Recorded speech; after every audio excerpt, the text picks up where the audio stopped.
নমস্কার বন্ধুরা, চৈতির রান্নাঘরে তোমাদের সবাইকে স্বাগত। আগের বারে আমি তোমাদের বলেছিলাম যে আমি মাঝে মাঝে বিভিন্ন দেশ, বিভিন্ন প্রদেশ, বিভিন্ন জেলা, অন্যান্য রাজ্যের রান্নাও দেখিয়ে থাকি। সেই রকমই পাঞ্জাবের একটা ডিশ আমি তোমাদের শেয়ার করেছিলাম, সরসো কা শাক। সেই রকমই আমি আজকে পাঞ্জাব প্রদেশের আরো একটি খুব পপুলার রান্না তোমাদেরকে শেয়ার করছি পাঞ্জাবি স্টাইলে। কিছু কিছু জিনিস আমি আমার মতন করেছি ঠিকই, তবে সেগুলো যেহেতু একটা রাজ্যের রান্না, বিভিন্ন জেলায় বিভিন্ন বাড়িতে বিভিন্নভাবে হয়ে থাকে, আমি সেখান থেকে কিছুটা পিক অ্যান্ড চুজ করেছি। তোমাদের বলি রান্নাটার নাম কি, মটর পনির সবজি। মটর পনির সবজি করতে কি কি ইনগ্রেডিয়েন্টস লাগছে, কিভাবে করা হচ্ছে সেটা তোমাদের একবার বলি। এখানে আমি পনির নিয়েছি 400 গ্রাম, আর মটরশুঁটি, মাটার হচ্ছে এটা মটরশুঁটি, বড় কাপের 1 কাপ নিয়েছি। এখানে আমি সামান্য নুন আর গরম জল দিয়ে ভিজে রেখেছি। গরম মানে ঈষৎ উষ্ণ, যাতে করে এই মটরও কিছুটা সফট হয় আর পনির এটাও খুব সফট হয়ে যায়। বাদবাকি যে ইনগ্রেডিয়েন্ট সেগুলো খুব আমাদের ঘরেই থাকে। এটা হিং, এটা রসুন বাটা, কাঁচা লঙ্কা বাটা, আদা বাটা, এটাতে টমেটো বাটা, টমেটো সেদ্ধ করে বাটা না, নর্মাল টমেটো পেস্ট করেছি, এটাতে পেঁয়াজ বাটা আছে। প্রত্যেকটা বাটাতে আমি নুন দিয়েছি এবং এটাতে আলাদা করে বলবো এই কারণে, এই দুটো বাটা আমি টক দইয়ের সাথে বেটেছি। টক দই কিন্তু ওদের রান্নায় ভীষণভাবে ব্যবহার হয়, সেই জন্য আলাদা করে তোমাদের বলছি। আমি এটাতে কিন্তু জল দিয়ে নিই। আর মাখন রয়েছে, আর এখানে যেটা রয়েছে, এখানে আমি কাসুরি মেথি, ছোট এলাচ, অল্প জিরে আর গোলমরিচ নিয়ে ফ্রাই করেছি, হালকা ফ্রাই করে আমি গুঁড়ো করে রেখেছি এবং ঢাকা দিয়ে রাখছি যাতে গন্ধটা না চলে যায়। যেটা তোমাদেরকে বলছিলাম যে একই রাজ্যের বিভিন্ন জেলায় বিভিন্ন বাড়িতে কিন্তু রান্না হয়ে থাকে, যেটা আমাদেরও হয়, বাঙালিদেরও হয়। বিভিন্ন বাঙালি বাড়িতে বিভিন্ন রকমের রান্নার প্রচলন আছে, মানে একই রান্না। এখানে আমি বাদাম তেল আর একটুখানি নুন দিয়েছি, দেখতেই পাচ্ছ, যাতে জিনিসগুলো লেগে না যায়। প্রত্যেকটা জিনিসটা আলাদা করে নুন দিয়ে আমি বেটেছি, তাই নুনটা একটু সাবধানে দিতে হবে। তেল একটু গরম হচ্ছে, এবার আমি ছোট চামচে 1 চামচ মতন একটু হিং দেব। এটা ছোট চামচেই দিতে হবে, না হলে কিন্তু বেশি হিং পড়লে খাবারটা তেতো হয়ে যায়। ওদের রান্নায় কিন্তু হিঙের ব্যবহার, টক দইয়ের ব্যবহার খুব বেশি পরিমাণে হয়, মানে প্রতিটা রান্নাই দেখা যায়।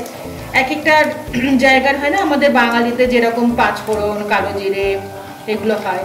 আর একটা জিনিস তোমরা সকলেই হয়তো জানো, যারা রান্না বান্না করো, খেয়েছো, যে ওদের নিরামিষ কিন্তু পেঁয়াজ রসুনকেও নিরামিষ বলে, যেটা আমরা বলি না। তাই ওদের কাছে নিরামিষ পদটিও কিন্তু, মানে আমাদের কাছে আমিষ মনে হচ্ছে, কিন্তু ওদের কাছে এটা নিরামিষ। আমি বড় চামচে 2 চামচ আদা বাটা দিচ্ছি।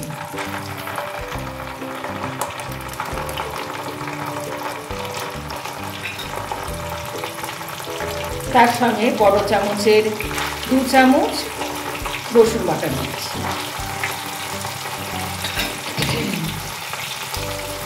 এবং পেঁয়াজ বাটাও দিচ্ছি বড় চামচের 2 চামচ।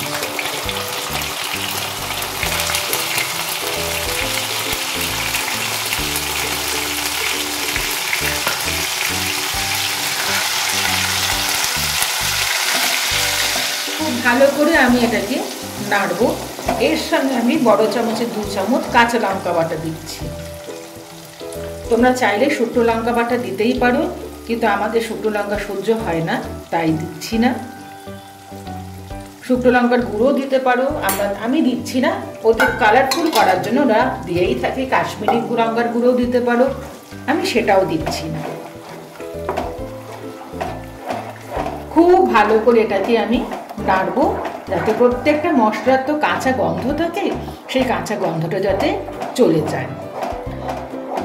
এটা অনেকে তোমরা ঘি দিয়ে করতে পারো, ঘি এর সঙ্গে রিফাইন্ড অয়েল মিশিয়ে, ঘিয়ের সঙ্গে সর্ষের তেল দিতে পারো। কেউ শুধু সর্ষের তেলে করতে পারে, কেউ বাটারে করতে পারে, বিভিন্ন লোক বিভিন্নভাবে কিন্তু করতে পারে। প্রায় 10 মিনিট ধরে আমি এরকম মানে নেড়েছি, যাতে কাঁচা গন্ধগুলো চলে যায়। তেলটা কিন্তু উপরে ভেসে উঠেছে। এবার যেটা আমি করব, হলুদ দেব ছোট চামচের 1.5 চামচ। আর এই রান্নায় কিন্তু ধনে গুঁড়ো ব্যবহার হয়।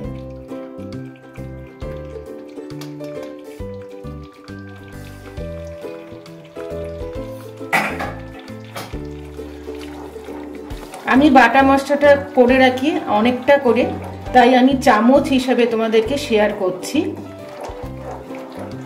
আমি 400 গ্রাম পনির নিয়েছি। কেউ যদি কম নাও তাহলে কম দেবে, কেউ যদি আরো বেশি নাও তাহলে আরো বেশি দেবে। তাই আলাদা করে কটা পেঁয়াজ কটা রসুন এগুলো আমি বলছি না, তবে এখানে চামচ হিসেবে তোমাদেরকে বলে দিচ্ছি। এবার যেটা করব, এই যে টমেটো পেস্ট করেছি, নর্মাল টমেটো, কোনো রকম সেদ্ধ করিনি, দই দিয়ে পেস্ট করেছি, আগেও বলেছি তোমাদেরকে, এটা আমি পুরোটা দিয়ে দেবো। আমার এখানে যেহেতু 400 গ্রাম পনির, সেদিন আমি 4টে টমেটো নিয়েছি ছোট ছোট।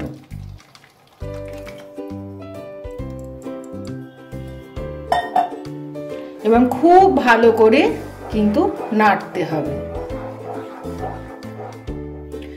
মশলা আমার কষানো হয়ে গেছে, দেখো টকবক করে এরকম ফুটছে, মানে আমি গ্যাসটাকে লো করে দিয়েছি। এবার আমি খুব ধীরে সুস্থে পনির আর মটরশুঁটি বা মটর দিয়ে দিচ্ছি। যেটা বলছিলাম, তোমরা চাইলে শুকনো লঙ্কা বাটা দিতে পারো, আবার কাশ্মীরি লঙ্কাও দিতে পারো। আমি আলাদা করে দিইনি, কালার আনার জন্য ওগুলো করা হয়, শুকনো লঙ্কা আমাদের সহ্য হয় না তাই দিইনি। আমি এটাকে দিয়ে কিছুক্ষণ ঢেকে দেব। তারপর কিন্তু আমি নুনটাও দেখে নেব জল দেওয়ার পরে, কারণ বলছিলাম না যে আমি প্রতিটা বাটনার সঙ্গে নুন দিয়েছি।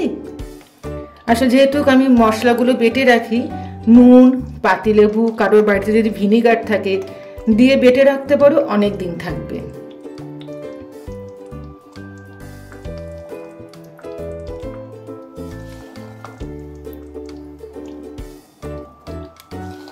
মটরশুঁটিগুলো দিয়ে দিচ্ছি।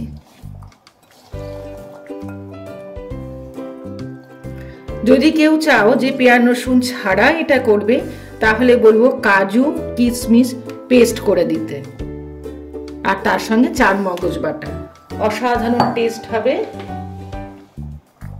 কারণ কেউ চাইলে হয়তো এটা রুটি দিয়ে, ভাত দিয়ে, ফ্রাইড রাইস দিয়ে, পোলাও দিয়ে, সবকিছু দিয়ে খেতে পারো। হয়তো নিরামিষ দিনে করতে ইচ্ছা হলো, আমাদের তো বাঙালিদের পুজো পার্বণ লেগেই থাকে, এবং আমরা পেঁয়াজ রসুনটা আমিষের মধ্যে ধরি, যেটা অবাঙালিরা ধরেন না। তো এত সুন্দর একটা রেসিপি তোমরা পেঁয়াজ রসুন ছাড়া করতেই পারো, খেতেও অসাধারণ লাগে। সেই ক্ষেত্রে ওই বললাম কাজু বাটা, কিশমিশ বাটা, বা ধরো 4 মগজ, এগুলো দিয়ে করতে পারো। কাজু দিলেই দেখবে টেস্ট খুব হবে। আমি না একটু ঢাকা দিয়ে দিচ্ছি, এটা নাড়ানাড়ি কিছু করব না।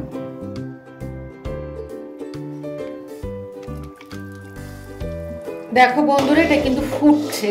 আমি প্রায় 20 মিনিট মতো রেখে দিয়েছিলাম, আমি কিন্তু নাড়াচাড়া কিছু করিনি, এইরকম করেছি, কারণ পনির খুব সফট, ভেঙে যেতে পারে। এইবার যেটা করব, আমি অল্প করে জল দেব। এগুলো একটু গ্রেভি থাকে, মানে জলটা কম পড়ে। এই জলটা কোনটা বলো তো, যেটা আমি পনির ভিজিয়ে রেখেছিলাম সেই জলটা দিচ্ছি, কিন্তু আলাদা কোনো বাইরের জল দিচ্ছি না। যেটাতে আমি গরম জল, একটুখানি পনির আর মটরশুঁটি ভিজিয়ে রেখেছিলাম নুন দিয়ে, সেইটা আমি দিচ্ছি। আমি এইটুকুই দেবো, দিয়ে এটাকে আমি ঢাকা দিয়ে দেব, এবং এটা মটরশুঁটিটা সেদ্ধ হওয়ার জন্য। তোমরা চাইলে মিষ্টি দিতে পারো, আমরা রান্নায় মিষ্টি পছন্দ করি না তাই দিচ্ছি না। এটা খুব ভালো করে সেদ্ধ হবে। অনেকে কি করে, মানে ওই প্রদেশের লোকেরা আগে জলটা দিয়ে দেয়, দিয়ে ফোটানোর পর তারপর ওগুলো দেয়। আমি ঢাকা দিয়ে দিচ্ছি। আমি মাঝখানে এসে একটু নেড়ে দিয়ে গেছিলাম, আর সামান্য নুন দিয়েছিলাম, খুবই সামান্য। কেউ চাইলে মিষ্টি দিতে পারো। আমি এইরকম একটা গ্রেভি রাখছি, তোমরা চাইলে এটাকে আরো টানিয়ে নিতে পারো। কারণ আমি বারবারই বলি, যদি একদিন রাখো এই গ্রেভিটা কিন্তু ঠিক হয়ে যাবে, বসে যাবে, মশলা আছে তো। আমার রান্না প্রায় শেষের পথে। এটা তোমরা ফ্রাইড রাইস দিয়ে খেতে পারো, রুটি দিয়ে, পরোটা দিয়ে তো ভীষণ ভালো হবে। এখানে আমি ড্রাই মশলা, যেটা আমি রোস্ট করে রেখেছিলাম, ওপর দিয়ে একটু ছড়িয়ে দিচ্ছি। দিয়ে আমি গ্যাসটাকে বন্ধ করে দেব, যাতে গন্ধটা না বেরিয়ে যায়।